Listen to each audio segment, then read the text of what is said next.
Hello everyone, स्वागत है आप सभी का आपके अपने चैनल गणित मंत्रा में। दोस्तों, आज की इस वीडियो में मैं आप सभी को समबाहु त्रिभुज का क्षेत्रफल कैसे निकाला जाता है बहुत ही अच्छे तरीका से सिखाने वाला हूँ।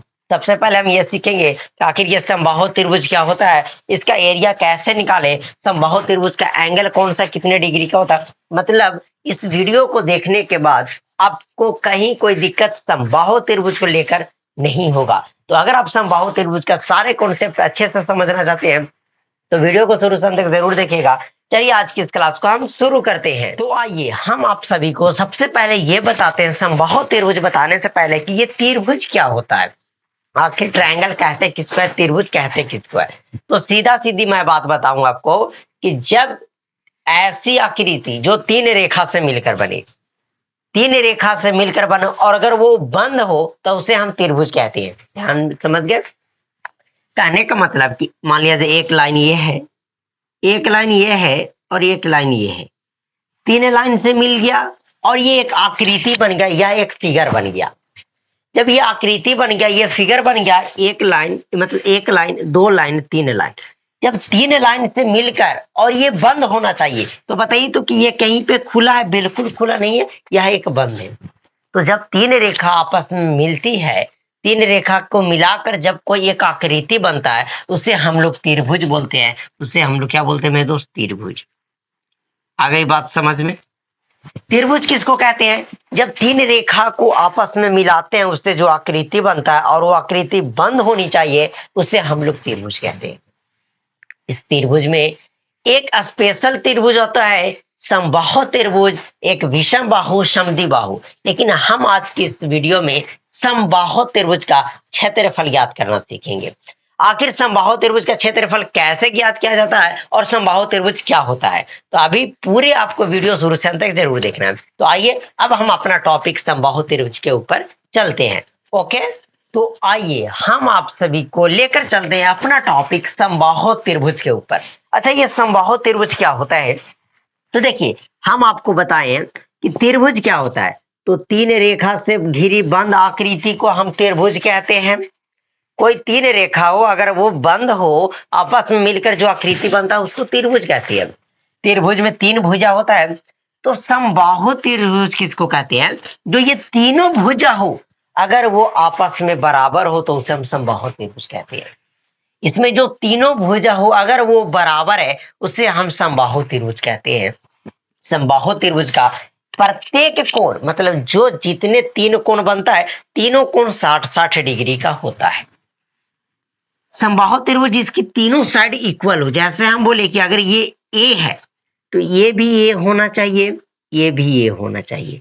अगर मैं आपको बोलूं कि ये मान लिया जाए 5 सेंटीमीटर लंबाई की है तो इसकी सारी साइडें 5 सेंटीमीटर 5 सेंटीमीटर लंबाई की होंगी।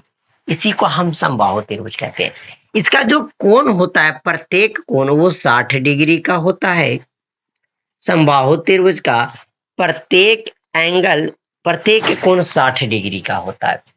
एक बात मैं और आपको बता दूं कि दुनिया का कोई सा भी त्रिभुज रहे, वो जो त्रिभुज होता है उसके तीनों कोणों का योग 180 डिग्री होता है।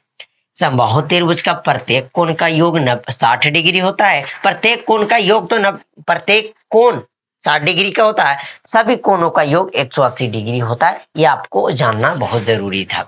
अब हम बोले कि इस समबाहु त्रिभुज की जो साइड है वो 5 सेंटीमीटर है। तो इस त्रिभुज की, इस समबाहु त्रिभुज की एरिया क्या होगा, क्षेत्रफल क्या होगा? अच्छा, क्षेत्रफल क्या कहलाता है?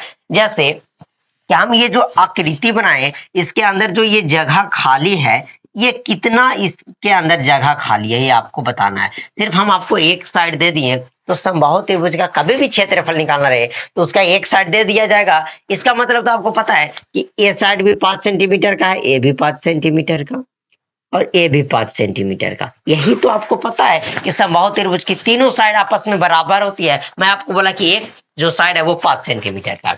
अब आपको समबाहु त्रिभुज का क्षेत्रफल ज्ञात करके बताना है कि आखिर समबाहु त्रिभुज का क्षेत्रफल कैसे निकालते हैं। बहुत सिंपल है। ध्यान से समझिएगा। अब हम इसको इरेज करते हैं, उसके बाद हम समबाहु त्रिभुज का क्षेत्रफल आपको ज्ञात करना सिखाएंगे। क्षेत्रफल क्या होता है? जो बीच में, जैसे यहाँ जो बीच में आपको जगह दिख रहा है, ये सब बीच में, इसी को क्षेत्रफल बोलते हैं, जिसमें हम किसी चीजों को रख सकते हैं जिसमें कोई स्पेस हो।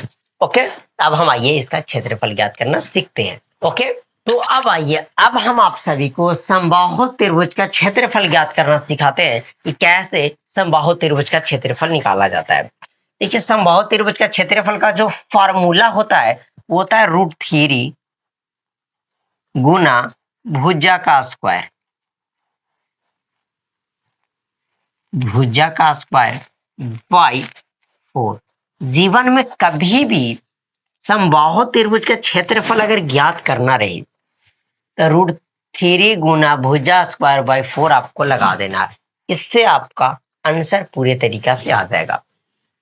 अब √3 है तो √3 लिखेंगे गुना, अच्छा ये भुजा स्क्वायर करने का मतलब जो इसमें साइड इसका दिया हुआ है, इसका जो एक भुजा दिया हुआ है उसको आपको स्क्वायर कर देना है। तो इसमें भुजा आपकी दी हुई है 5 सेंटीमीटर, तो 5 का स्क्वायर करेंगे बट्टे 4। √3 है तो ये √3 हो जाएगा गुना 5 का स्क्वायर आपका कितना होता है मेरे साथियों? 25 और बटे का 4। अगर हम इसको सिंपल सी बात करें, अगर आप इसको काटिएगा तो कटेगा पॉइंट में। हम वहां पे एक लिमिटेशन, मतलब हम ये आपको कैलकुलेट करके नहीं दिए थे कि कटेगा नहीं, लेकिन मैं आपको बताऊंगा कैसे ही होगा। अब इसको कीजिए, तो आप इसको पहले लिख दीजिए √3।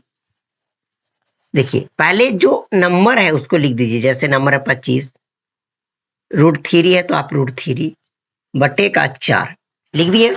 ये 25 था तो हम 25 लिख दिए, और ये √3 पहले था गुना में, तो हम उसको बाद में गुना में कर दिए, कोई दिक्कत नहीं, अच्छे लगने के लिए। बटे 4 है तो बटे 4। अब इसका यूनिट क्या था? तो सेंटीमीटर। अब कभी भी किसी भी चीज का क्षेत्रफल निकालते हैं तो उसका सेंटीमीटर स्क्वायर हो जाता है। जैसे यहाँ पे भुजा का स्क्वायर, तो भुजा का स्क्वायर की जगह हम 5 सेंटीमीटर रखते तो 5 सेंटीमीटर यानी सेंटीमीटर का भी स्क्वायर हो जाता है। ये फाइनली आपका आंसर हो गया। तभी भी आपको समबाहु त्रिभुज का क्षेत्रफल ज्ञात करना रहे, फार्मूला लगाना है √3 गुना भुजा स्क्वायर बाई 4। अब आइए एक और हम सवाल आपको लेते हैं, उससे आपको बहुत सिंपल तरीका से मैं बताने वाला हूं। ओके, तो आइए अब हम नेक्स्ट एग्जांपल लेते हैं। जैसे यह एक समबाहु त्रिभुज है, इसकी जो एक एरिया है, इसका एक क्षेत्र, इसका जो, तो आइए अब हम आपको नेक्स्ट एग्जांपल, अगला एग्जांपल लेते हैं, उससे बहुत अच्छे तरीके से समझ में आपको आएगा। जैसे हम बोल दें कि समबाहु त्रिभुज का एक जो भुजा दिया हुआ है वो आपका 8 सेंटीमीटर दिया हुआ है, तो आपको समबाहु त्रिभुज का क्षेत्रफल बताना है। तो देखिए, √3 है तो √3, समबाहु त्रिभुज का फार्मूला √3 गुना भुजा स्क्वायर बाई 4। तो √3 की जगह √3 गुना भुजा के जगह हम 8 सेंटीमीटर रख सकते हैं, तो 8 का स्क्वायर बाई 4 लिख सकते हैं।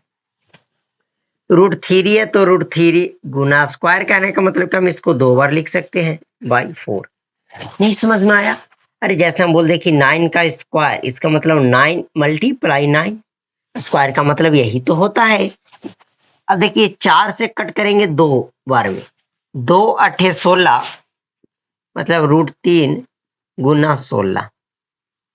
अब मैं आपको बताया कि इस तरीका से कभी भी रहे तो आपको जो रूट वाली है उसको बाद में लिख देना है और पहले आपको नंबर को लिख देना है, 16√3। अब एक बात मैं और आपको बताया कि कभी भी सेंटीमीटर इसका एरिया निकालेंगे किसी भी चीज का तो उसका यूनिट का स्क्वायर करते हैं बस।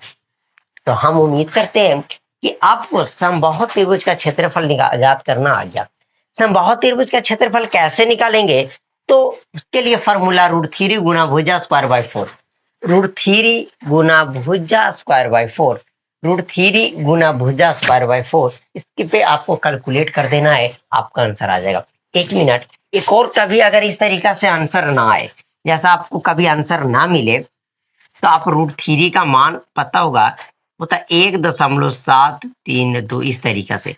तो आपको यहाँ पे √16 की जगह, जैसे √3 है यहाँ पे, यहाँ से हम कैलकुलेट कर रहे हैं कि √3 मल्टीप्लाई 16, तो अगर आपको इस तरीका से आंसर ना दे, ज्यादातर आपको आंसर मिल जाएगा, ना मिले तो √3 का मान 1.73 दूर रख के गुना 16 आपको करके जो मल्टीप्लाई करने के बाद आएगा, वहां से आपको आंसर तो परफेक्ट मिल जाएगा, अगर आपको पॉइंट में आंसर मिल जाएगा तो।